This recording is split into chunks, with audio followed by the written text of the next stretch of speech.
Hujan deras yang mengguyur wilayah Kabupaten Sukabumi, Jawa Barat sejak Selasa malam hingga Rabu dini hari berubah menjadi petaka.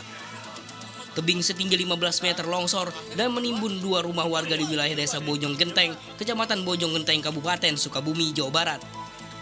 Akibat bencana ini 3 anak tertimbun material longsor, 1 diantaranya berusia 14 tahun ditemukan meninggal dunia. Sementara 2 korban lainnya berusia 14 dan 8 tahun ditemukan dalam kondisi luka-luka dan kini tengah dalam perawatan intensif di rumah sakit terdekat. Jam 2.30 Pak ya kejadiannya pas lagi hujan deras. Kebetulan semua lagi pada tidur kan. Ini yang punya rumah pada teriak gitu, rame-rame ada apa gitu kan. Nah udah gitu seperti apa? Pas dilihat di sini ya udah seperti ini. Mungkin kejadiannya setengah jam yang lalu atau gimana kan. Sementara itu kondisi rumah yang dihantam longsor mengalami kerusakan berat. Bencana longsor ini meninggalkan trauma mendalam bagi keluarga yang ditinggalkan dan warga sekitar.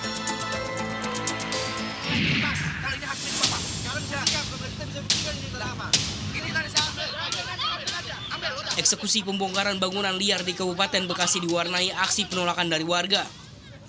Sejumlah warga melakukan penghadangan terhadap alat berat dan petugas Satuan Polisi Pamong Praja Kabupaten Bekasi yang akan melakukan proses pembongkaran pada Rabu siang. Sejumlah warga sempat terlibat cekcok dan aksi saling dorong saat petugas gabungan yang akan melaksanakan proses eksekusi pembongkaran ratusan bangli di sepadan jalan dan bantaran kali yang ada di Kampung Pulau Timaha, Desa Babelan Kota, Kecamatan Babelan, Kabupaten Bekasi. Kericuhan berawal saat sejumlah warga yang akan mengeluarkan aspirasinya menolak pembongkaran bangunan liar yang dianggap tidak melalui proses mediasi terlebih dahulu. Salah satu pemilik bangunan yang akan dirobohkan, Alvin, mengaku telah mendirikan bangunan sejak 4 tahun silam karena ada oknum yang menawarinya lahan tersebut. Setelah bangunan liar miliknya itu dibongkar, Alvin mengaku belum mendapatkan lokasi tempat tinggal yang baru hingga kebingungan. Nah kata dia begini, udah tahu tangan negara, kenapa mau di situ? Nah, saya jawab dia sambil jalan, kalau dijawab rame kan ribut dulunya. Padahal Bapak nanti mau nyampein aspirasi iya, aja. Namanya aspirasi kan bebas.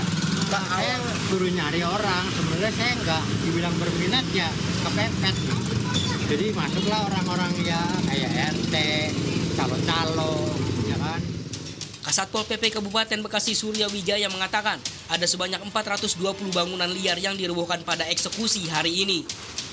Meski mendapatkan protes dan perlawanan berupa penolakan dari warga, Surya menegaskan proses eksekusi pembongkaran bangli itu harus terus dilakukan sesuai dengan aturan. Telah dilaksanakan penertiban ya dengan menurunkan alat berat sebanyak 12 bangunan yang kita gusur itu jumlahnya kurang lebih 420 ya.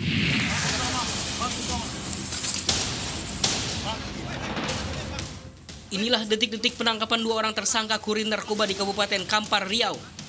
Kedua pelaku dibekuk saat hendak mengambil narkoba jenis sabu-sabu di Jalan Cipta Karya Ujung, Kampar Riau. Dari dalam mobil pelaku, petugas menemukan 1 tas hitam yang berisikan 15 bungkus besar narkoba jenis sabu-sabu senilai total 14,8 miliar rupiah. Barang haram itu rencananya akan dikirim ke Kota Padang, Sumatera Barat. Kedua pelaku yang diamankan yakni S berusia 39 tahun dan RAM 26 tahun. Mereka mengaku diperintah oleh MF, warga Kota Padang. MF menjanjikan upah yang cukup tinggi apabila sabu-sabu tersebut sampai di Padang. Dari pengakuan tersangka S, dia diberi upah 7 juta rupiah per kilogramnya. Sedangkan RAM diupah 5 juta rupiah per paket untuk sekali antar. Diamankan 2 tersangka, yaitu inisial S dan inisial RAM.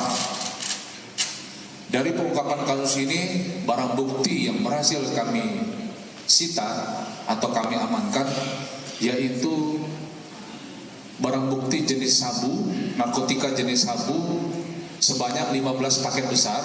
Setelah ditimbang, itu beratnya 14,87 kg. Kedua tersangka dijerat pasal 114 ayat 2 junto pasal 112 ayat 2 dan pasal 132 ayat 1 Undang-Undang Narkotika dengan ancaman penjara seumur hidup atau hukuman mati. Saat ini polisi masih terus memburu MF, otak pelaku pengiriman narkoba tersebut, dan telah ditetapkan dalam daftar pencarian orang.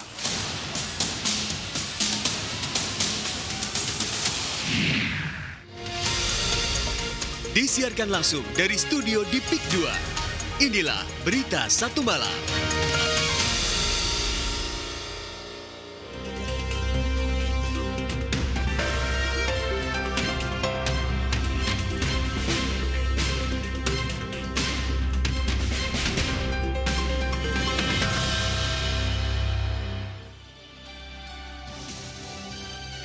Halo, selamat malam pemirsa. Anda kembali menyaksikan Berita Satu Malam. Selain informasi utama tadi, tentunya kami akan menghadirkan berbagai informasi menarik dari dalam negeri maupun mancanegara selama 1 jam ke depan. Dan kami sudah menghadirkan informasi utama untuk Anda. Kami siapkan malam hari ini. Dan ini dia informasi yang pertama. Informasi utama yang pertama kita lihat. Ya pemirsa, ada isak tangis yang mengiringi jenazah diplomat muda Kementerian Luar Negeri Arya Baru Paguyunan ke tempat peristirahatan terakhirnya.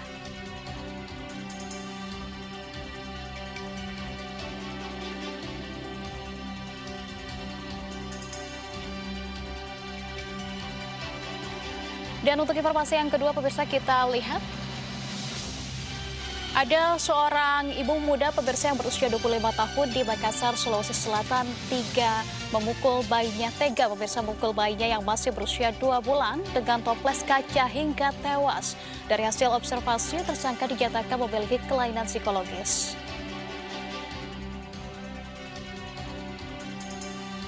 Dan untuk informasi utama yang ketiga, ada informasi dari mancanegara, pemirsa. Kami memiliki berita dari Palestina, di mana bentrokan terjadi antara masyarakat Palestina dengan pemukim ilegal asal Israel di tepi barat. Sejumlah warga Palestina mengalami luka-luka.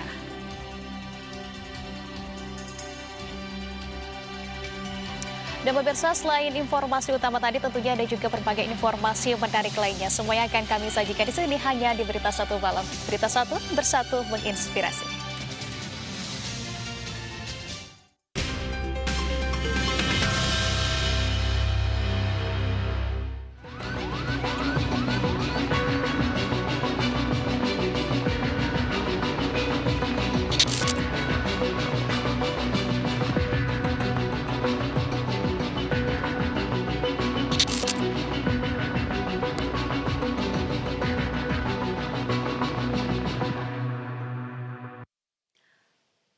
Kita ke informasi yang pertama, pemirsa.